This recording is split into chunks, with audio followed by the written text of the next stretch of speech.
This is Call of Duty Modern Warfare 2.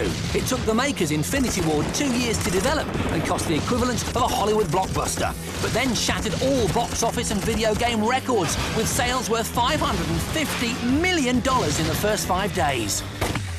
There is something just utterly addictive about first-person shooter games. I don't know, maybe it's the hunter gene in all of us that makes us love them. Halo, Quake, Doom, Gears of War, Killzone. My life wouldn't be the same without them.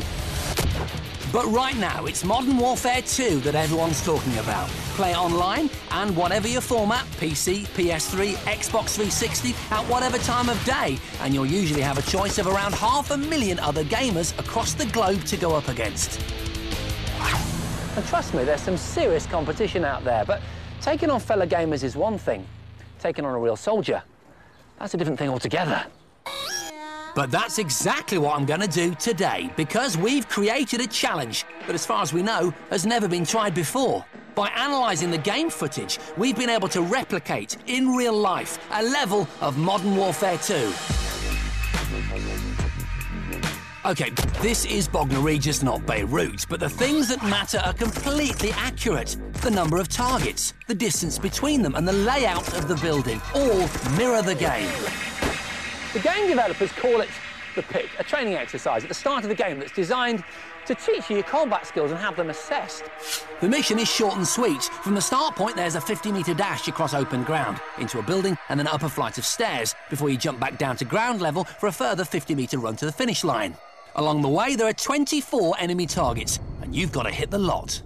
But you've got to be careful not to hit these, the civilians. There are 11 of them dotted throughout the map. You've got to do that in as quick a time as possible. But it's not just about speed, it's also about deadly accuracy.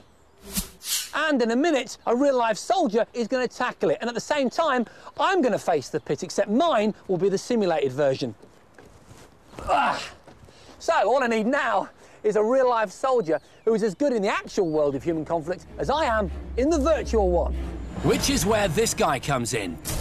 He's the genuine article, Ex Special Forces Operative, a veteran of Iraq and Bosnia, to name just two. And if that's not enough, he was singled out for one particular talent, as a sniper.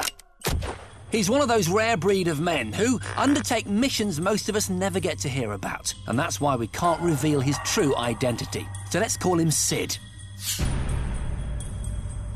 Oh, and that weapon isn't remotely fake either. It's the real deal. And today, it's going to be firing live rounds. It's a semi-automatic Heckler & Koch MP5, a weapon of choice for the SAS. To stand a chance, my choice of equipment had to be equally deadly. So I've specified a big 50-inch screen so that I can feel right in the middle of the action. To this, I've connected an Xbox 360 and controller, equipment I feel comfortable with. And to block out the sound of live gunfire just 30 metres away, I've gone for this soundbar from Yamaha, the YSP 4100. Check it out, in just 1 metre's worth of unit, there's 40 speakers and 2 subwoofers. Hopefully that's to do justice to the game's surround sound. The only thing left to do now was choose my gun, and to ensure we remained on equal terms, I had to go with the same Heckler & Koch semi-automatic that Sid was using. Meanwhile, just across from my tented gaming enclosure, Sid was performing a final weapons check. This was it. We were both armed and set. There would be no going back. We were ready for the ultimate one-on-one first-person frag fest.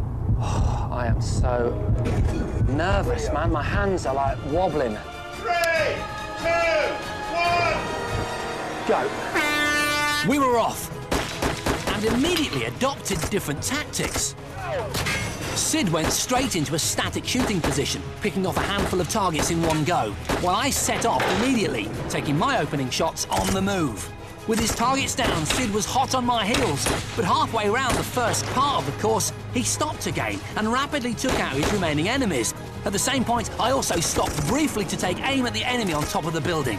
But... Eyes on the building. I'd made a foolish error. By going to the right-hand side of the pit instead of the left, I'd boxed myself in. Getting around the remaining obstacles cost me precious time, and incredibly, Sid beat me to the front of the building by 2 crucial seconds. And his fast, clinical accuracy continued inside. I thought the stairs might hold him up, but he cleared these in a couple of strides. Meanwhile, I was now on the ground floor.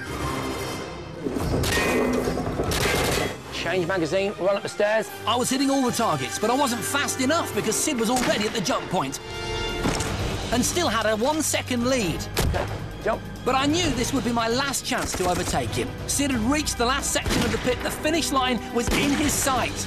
I figured that by positioning myself perfectly, I might be able to take out more than one target with each shot. With Sid in his static shooting position, hunting for glory, I needed to get those 2 targets down with 1 bullet.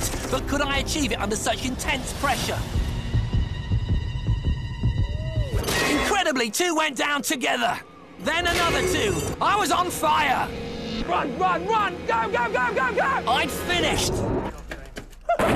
Yes! And in one of my best times, 35.8 seconds. Yes! Oh, I'm so relieved.